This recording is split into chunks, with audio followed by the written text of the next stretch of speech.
술을 마신 다음 날 아침 잠을 자고 일어났으니 괜찮겠지 싶어 차에 올랐다가 사고가 난다면 어떻게 될까요? 전날 마신 건데 음주운전인가요? 몇 시간 잤는데 술이 아직 남아있다고요? 보험이 있으니 어느 정도 처리되지 않을까요? 이런 생각을 가진 분들이 생각보다 많습니다. 그런데 실무는 이 세 가지 전제를 모두 뒤집습니다. 숙취운전은 명백한 음주운전입니다. 그리고 사망사고까지 이어지면 형사처벌, 민사손해배상, 보험 면책이 동시에 터지는 사건이 됩니다. 오늘은 실제 사례를 바탕으로 음주운전 교통사고가 현실에서 어떤 구조로 처리되는지 이야기해 보려 합니다. 이기루 변호사가 분석한 실제 사고 상황 함께 보시죠.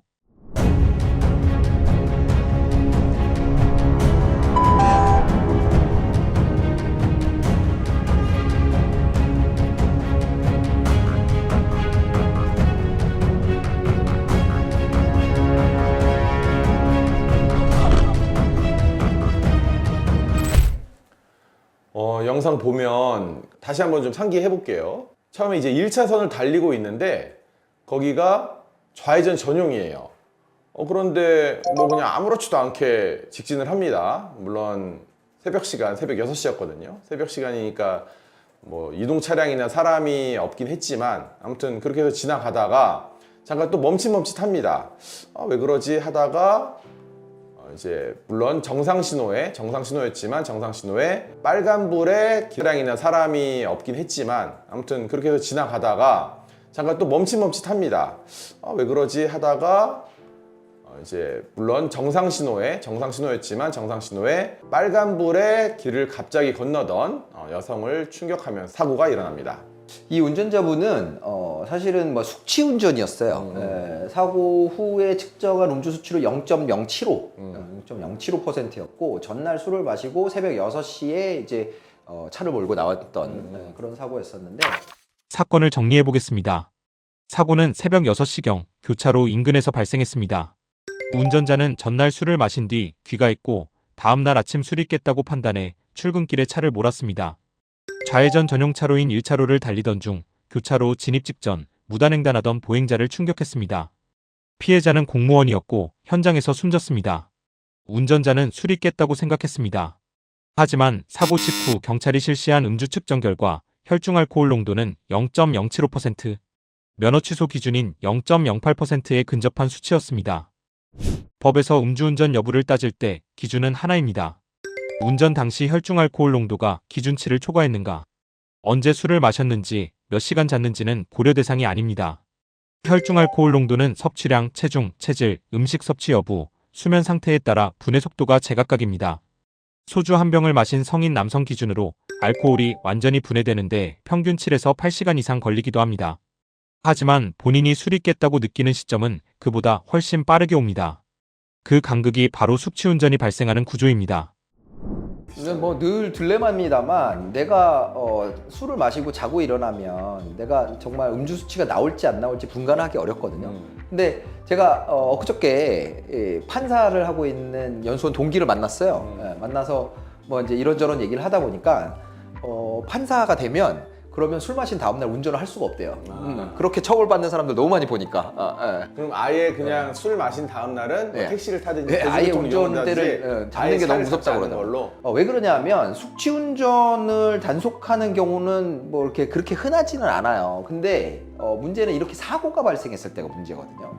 사고가 발생했을 때 문제인데 내가 아무리 운전을 잘한다고 해도 상대 쪽에서 실수로 해서 들어오는 부분에 대한 사고까지 모두 완벽하게 막을 수는 없단 말이에요. 그러면 그렇게 사고가 났을 때는 이 숙취운전이 문제가 된다라는 거죠. 그러니까 사고가 일어나면 이제 경찰이 오고 경찰은 이제 당연히, 단계적으로 이제 음주 측정을 하니까 거기서 이제 나와버리면 그렇죠.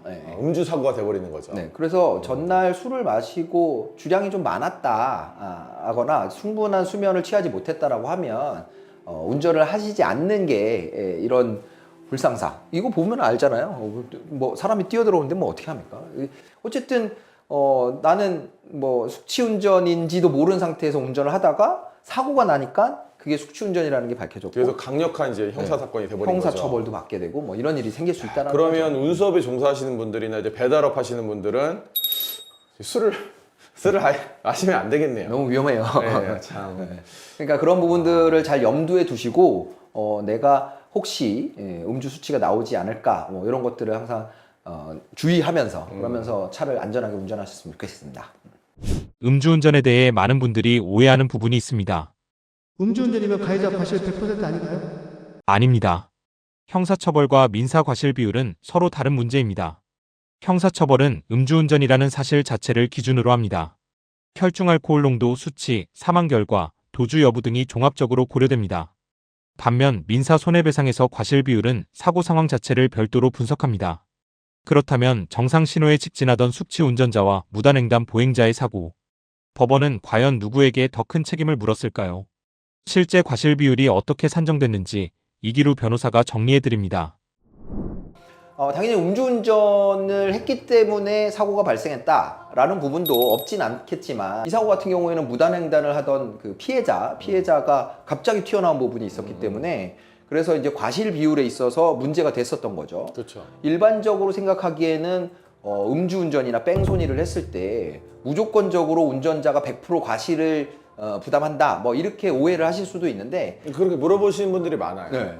근데 음주운전을 했다고 해서 무조건 사고 상황에서 100% 책임을 지는 건 아니에요. 그러니까 음주운전에 대한 처벌은 별개로 다루는 문제고요.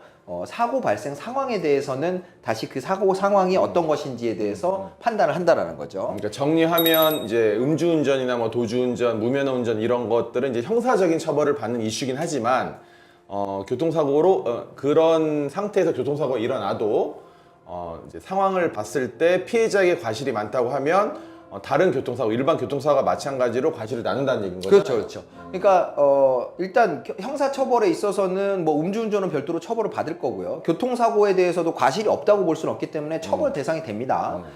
근데 민사소송, 손해배상 청구 소송을 할 때는 음주운전을 했다고 해서 모든 책임은 운전자 또는 보험사 쪽에서 부담한다 이렇게 되진 않는다라는 그렇죠. 거죠. 이 사건 같은 경우에는 민사적인 손해배상은 5대5로 나왔어요.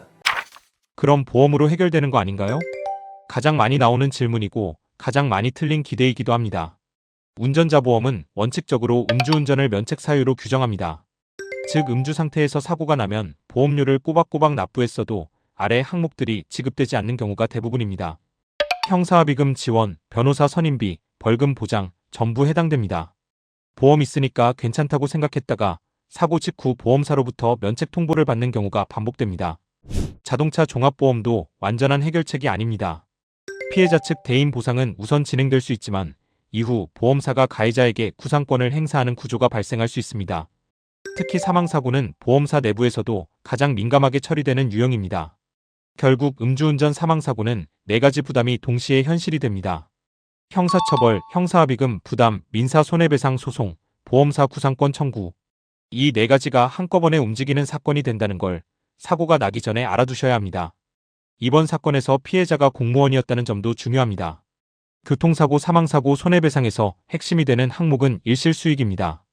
사고가 없었다면 피해자가 앞으로 벌어들였을 소득을 계산해 배상액으로 반영하는 개념입니다. 피해자가 공무원인 경우 일실수익 산정 기준이 비교적 명확하고 법원의 인정 범위도 상당합니다. 운전자 입장에서는 그만큼 민사 손해배상 규모가 커질 수밖에 없다는 의미입니다. 음주운전 상태에서 보행자를 쳤는데 보행자가 그만 사망을 해버렸어요. 그럼 이제 아무래도 처벌이 셀 수밖에 없고 그 처벌을 면하기 위해서는 상당한 비용이 이제 합의금이 필요했을 거고. 그렇죠. 근데 이 피해자라고 하겠습니다. 이 보행자 사망하신 분 공무원이었어요. 이제 공무원이었다 보니 아침에 사고 시각이 이제 6시였는데 급하게 이제 아마 버스를 잡으러 가는 길에 길을 건너다가 이제 충격을 당해서 이제 사고가 일어났는데 이런 공무원들 같은 경우는 이제 일실소득에 대한 이슈가 상당히 있습니다.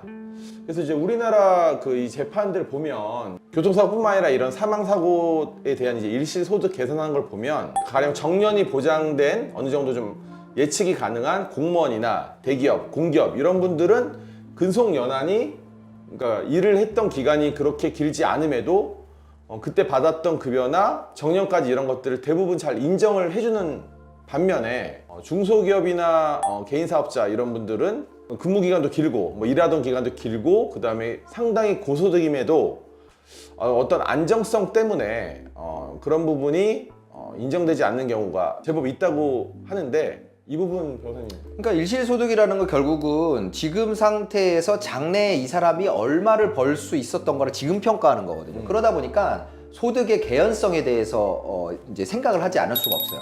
그러니까 공무원들 같은 경우에는 호봉제로 급여가 올라가고 그리고 뭐 연금도 쌓이고 이런 소득들이 특별히 문제가 생기지 않으면은 거의 이제 확정적으로 발생할 것이 예상되는 그런 이제 소득 구조란 말이에요.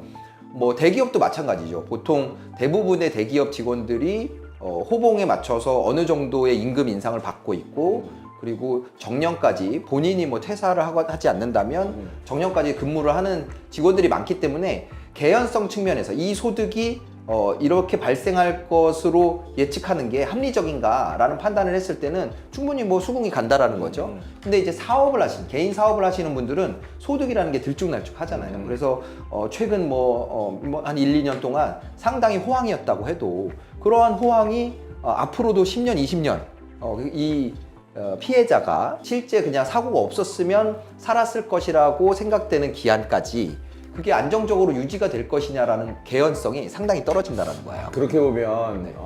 사업을 하시는 분들이나 중소기업을 다니시는 분들 입장에서는 좀 이렇게 이게 좀 억울하실 수 있죠. 네, 억울할 수 있는데 사실 저희가 이런 유형의 사건들을 굉장히 많이 했습니다. 그래서 다음에는 실제 사례, 특히 이제 이 사건도 마찬가지고 실제 어떻게 소득과 뭐 퇴직금 이런 것들, 그다음에 수당들이 인정됐는지 비교를 하는 시간을 한번 가져볼게요. 그래요. 이 소득과 관련된 부분은 특히 공무원은 굉장히 어렵습니다. 네. 이런 수당 저런 수당 막 이름이 너무 많고 그게 파일럿도 어려워요. 네, 파일럿. 호봉에 따라서 올라가는 것도 있고 안 올라가는 것도 있고 뭐 이렇게 돼서 굉장히 복잡한데 어쨌든 그런 것들은 이제 저희가 만약에 사건을 맡게 되면 저희들이 이제 처리해야 될 부분이고 또 그런 것들 해보지 않은 경우에는 사실 누락되거나 갑자기 생각이 드는 건데 몇 년 전에 변호사님 그 치과 의사 사건이 있었는데 네. 상당히 고소득이셨어요. 뭐 의사시니까 당연했지만 신고를 안 한 소득이 워낙 많아가지고 실제 인정되는 소득이 그러니까 신고된 소득이 적다 보니까 상당히 좀 불이익을 보신 그렇죠. 부분이 있었죠.